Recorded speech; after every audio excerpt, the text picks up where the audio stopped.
M4 TV news కి స్వాగతం. నేటి ముఖ్యాంశాలు. ఓం శ్రీ గురుభ్యో నమః. అందరికీ నమస్కారం అండి. ఈరోజు శనివారం, కరెక్ట్గా ఈ రోజుకి మహాలయ పక్షాలు ఇంకా వారం రోజుల్లోనే వచ్చే శనివారం అమావాస్య. ఈ మహాలయ పక్షాలకి ఎవరెవరికి తర్పణాలు పిండాలు వదిలిపెట్టాలి. అలాగే కాలువలకు కానీ నదులకు కానీ వెళ్ళలేనటువంటి పెద్దవాళ్ళు ఇంటి వద్దనే తర్పణాలను ఎలా విడవాలి అనే దాని గురించి తెలుసుకుందాం. ఈ మహాలయ పక్షాలకి ఒక ప్రాముఖ్యత సంతరించుకుంది. ఎందుకంటే మనం ఎవరికైనా సరే పెద్దవాళ్ళకి తద్దినాలు పెట్టినప్పుడు వాళ్ళకి తాతకి ముత్తాతకి తండ్రికి మాత్రమే పెడతాం, లేకపోతే తల్లికి నాయనమ్మకి ముత్తవ్వకి మాత్రమే పెడతాం. కానీ మహాలయ పక్షాల్లోనూ పుష్కరాల్లో పెట్టేటప్పుడు తప్పనిసరిగా మనకి రక్త సంబంధీకులు అందరికీ కూడా మనం తర్పణాలు విడుస్తాం.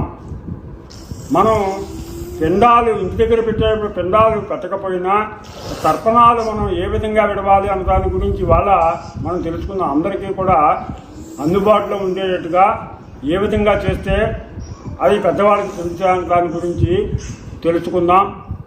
ఈ తర్పణాలు అన్నది ఎవరెవరికి పెట్టాలి అని అంటే, తండ్రి లేకపోతే తండ్రి, తాత, ముత్తాత. పూర్వం అయితే కనుక 7 తరాల వాళ్ళకి పెట్టేవారు. ఆ 7 తరాలు మనకు గుర్తుంటుంది. కాబట్టి ఇప్పుడు మనం ఒక చక్కగా మీరు ఒక పుస్తకం తీసుకుని దాని మీద రాసుకోండి. తండ్రి పేరు, తండ్రి లేకపోతే తండ్రి పేరు, తాత పేరు, ముత్తాత పేరు. అలాగే తల్లిగారు లేకపోతే తల్లిగారి పేరు, నాయనమ్మ పేరు, ముత్తవ్వ పేరు, ఆ 6 రాసుకోండి. దాని తర్వాత వరుస క్రమంలో తండ్రి తాలూకు అన్నదమ్ములు ఎవరైనా ఉన్నారా? అన్నగారులు ఉంటే అన్నగారుల పేర్లు, తమ్ముళ్ళ పేర్లు, చనిపోయినట్లయితే వాళ్ళ పేర్లు రాసుకోండి. వాళ్ళ పిన్నిళ్ళ పేర్లు రాసుకోండి. మీ పిన్ని వాళ్ళ భార్యల పేర్లు రాసుకోండి.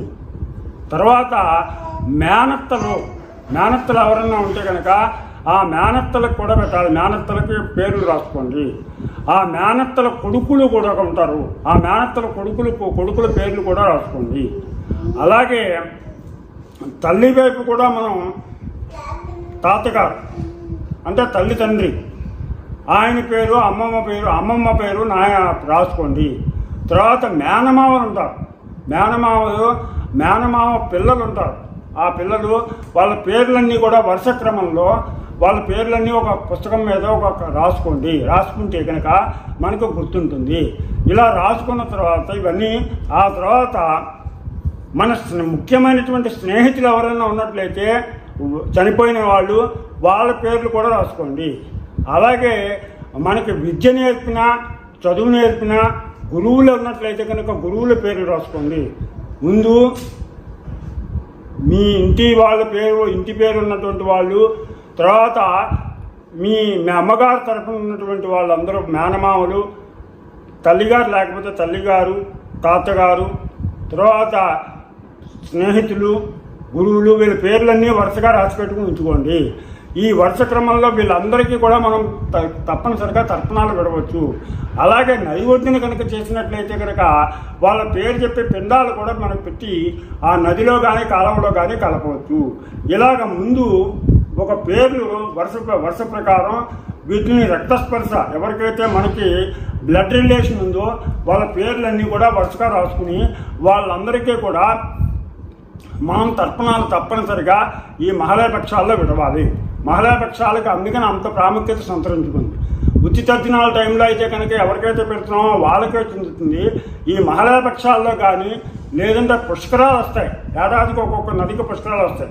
పుష్కరాలకు వెళ్ళలేకపోవచ్చు మనం. అందుకని మహాలయ పక్షాలకు మాత్రం ఈ 15 రోజుల్లో ఏదో ఒక రోజు తప్పనిసరిగా మీరు వీళ్ళందరి పేర్లు ముందుగా సిద్ధం చేసుకుని వాళ్ళకి తర్పణాలు, తర్వాత పిండాలు విడిచిపెట్టండి. అయితే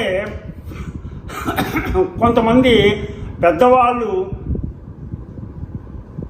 కాలువలకి నదులకి వెళ్ళలేకపోతారు.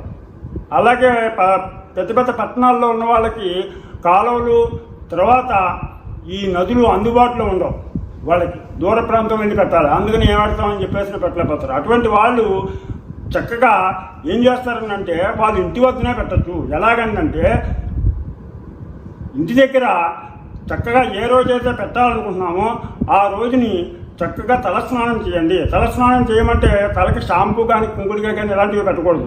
తలకి నీళ్లు పోసుకోవాలి. తలనీళ్ళు పోసుకుని స్నానం చేసి పంచీ కండువా కట్టుకుని ఇంటి లోపల చక్కగా కింద కూర్చొని కలిగితే కనుక దక్షిణ వైపుగా కింద కూర్చోండి, లేదంటే కనుక ఒక కుర్చీలో కానీ ఒక పీట మీద కానీ కూర్చోండి. దక్షిణ వైపు కూర్చుని తర్వాత పంచీ కండువా మొత్తం తప్పనిసరిగా కట్టుకోవాలి.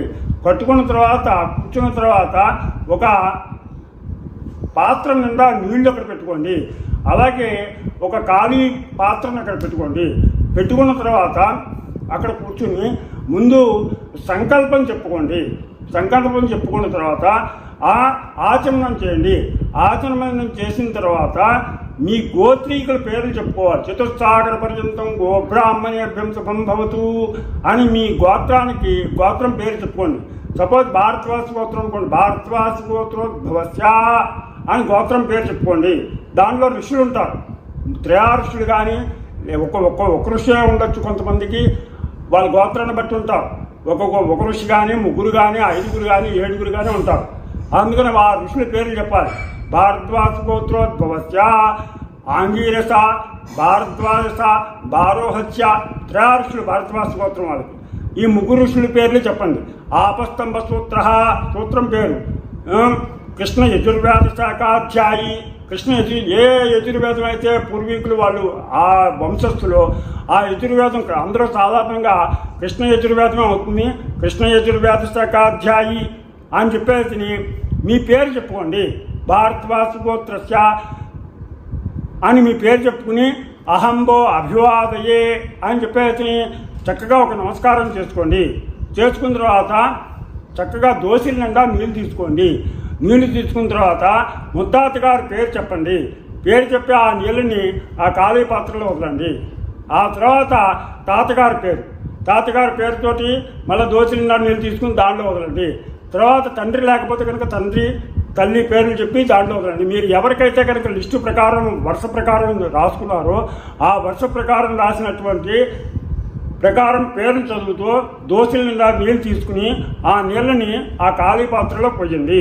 పోసిన తర్వాత చక్కగా మీరు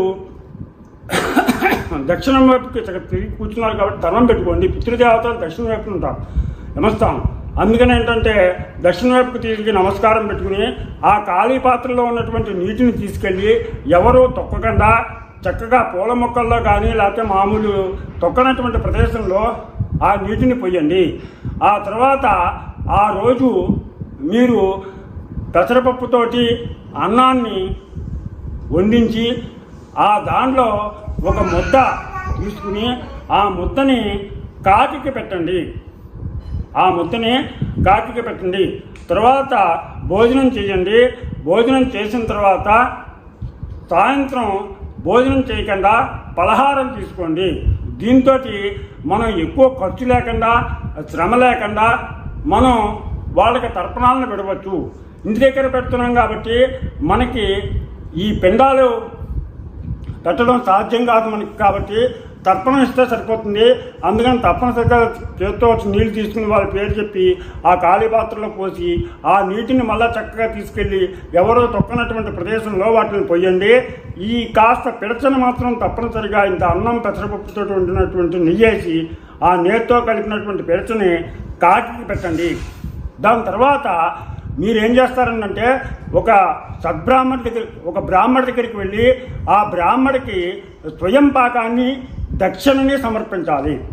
స్వయం పాకం ఇవ్వాలి, దక్షిణ ఇవ్వాలి. మీరు పెద్దవాళ్ళు అయ్యుండి లేకపోతే వెళ్ళలేనటువంటి పరిస్థితిలో ఉంటే కనుక వేరే ఎవరి చేతనా కూడా వాళ్ళకి మన పేరు చెప్పి పంపించవచ్చు. వాళ్ళకి ఇచ్చి ఆ బ్రాహ్మడికి చక్కగా ఆ స్వయం పాకం దక్షిణ ఇచ్చి పాదాభివందనం చేసుకుని వాళ్ళ నుండి ఆశీర్వచనం పొందండి. అలాగే మీకు వీలైతే ఒక పేదవాడికి ఎవరికైనా సరే ఆ రోజు అన్నం పెట్టించండి, ఒకటికి తగ్గకుండా. ఎంతమందికైనా మీ ఓపికను బట్టి ఎంతమందికైనా పెట్టించవచ్చు. ఓపిక ఉన్నంత మట్టికి కనీసం ఒకరికైనా సరే భోజనం కానీ లేదా పలహారం కానీ ఆ వాళ్ళకి పెట్టించండి.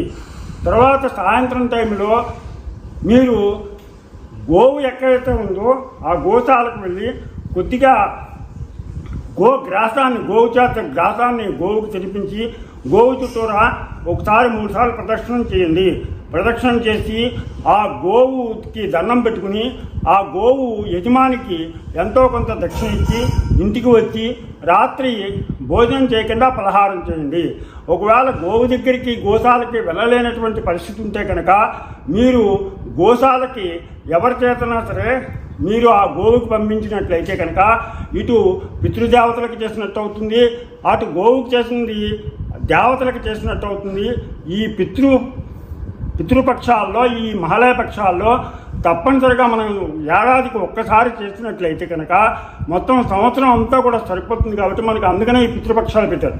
ఈ 15 రోజుల్లో తద్దినం వేరు, తద్దినం అయితే కనుక ఒకరికే చెందుతుందని చెప్పుకున్నాం. పితృపక్షాల్లో కనుక ఈ మహాలయ పక్షాల్లో పెడితే మనం చనిపోయినటువంటి మనకి రక్త సంబంధికులు అందరికీ కూడా, స్నేహితులకి గురువులకి అందరికీ కూడా చెందుతుంది. కాబట్టి పుష్కరాల టైంలో కూడా పెట్టింది అందరికీ చెందుతుంది. కానీ పుష్కరాలకు మనం వెళ్ళలేకపోతాం. కాబట్టి ఈ మహాలయ పక్షాలకి బయటికి నదుల దగ్గరికి వాటికి వెళ్ళలేనటువంటి వాళ్ళు చక్కగా ఇంటి దగ్గర ఇలా నీటిని తర్పణం కింద వదిలిపెట్టండి. కాలువలకు వెళ్ళి పంతులుగా చేత కనుక మనం చేయించుకున్నట్లయితే పిండి తీసుకెళ్ళి ఆ పిండితోటి పిండాలను పెట్టించి ఆ పిండాలను చక్కగా కాలువలో కానీ నదిలో కానీ వదిలి అక్కడ తర్పణాలు ఆయన ఇప్పిస్తాడు. ఆయన ఇప్పించిన ప్రకారం ఇచ్చి ఇంటికి వచ్చి చక్కగా పెడచని ఆ ఇంటి దగ్గర కూడా పెడచని తయారు చేసి కాకి పెట్టి భోజనం చేసి సాయంత్రం పలహారం చేయండి. ఇది ఈ పితృపక్ష టైంలో తప్పనిసరిగా ప్రతి ఒక్కళ్ళు కూడా ఆచరించవలసినటువంటి విధి. ఇలాగా ఆచరించినట్లయితే ఈ పితృపక్షాల్లో సంవత్సరం పొడవునా వాళ్ళకి మన పెద్దలకి ఆహారం అంది వాళ్ళు సుఖంగా ఉండి మనల్ని ఆశీర్వదిస్తారు. అందుకని మీరు ప్రతి ఒక్కళ్ళు కూడా వచ్చే శనివారం దాకానే ఉంది, వచ్చే శనివారం అమావాస్య, శనివారం లోపు ఏదో ఒక రోజు వీలు చూసుకుని తప్పనిసరిగా ఈ కార్యక్రమం నిర్వహించి మీ యొక్క పెద్దలు రక్త సంబంధికులు అందరి యొక్క ఆశీర్వచనం పొంది మీరు సుఖ సంపదలతో వర్ధిల్లాలని నేను కోరుకుంటూ, మీకు ఇంత వివరంగా ఎందుకు చెప్తున్నాను అంటే ఎక్కువ ఖర్చు లేకుండా తక్కువ ఖర్చుతోటి మీరు చేసుకునే విధానాన్ని తెలియజేశాను. మనం ఎంత ఆడంబరంగా చేసామన్నది కాదు, ఆడంబరం కాదు కావాల్సింది, మనం ఎంత ప్రేమ ఆప్యాయత ఆత్మశుద్ధి చిత్తశుద్ధితో చేశాము అన్నది చూస్తారు. దాంతో మనం ఎంత తక్కువ చేసినా మనం చక్కగా ఆత్మశుద్ధితో చేస్తే వాళ్ళకి చెందుతుంది. వాళ్ళ ఆశీర్వచనాలు మీకు తప్పనిసరిగా ఉంటాయి. మీ కుటుంబం చక్కగా వర్ధిల్లాలని, సుఖ సంపదలతో వర్ధిల్లి, పుత్ర పౌత్రులతో వర్ధిల్లి, ఆయురారోగ్య ఐశ్వర్యాలతో మీరు ఆరోగ్యంగా జీవించాలని కోరుకుంటూ, మీకు ఈ వీడియో కనుక నచ్చినట్లయితే నా ఛానల్ని సబ్స్క్రైబ్ చేయమని కోరుతూ రాబాక వెంకట ప్రభాకర్ బాబు.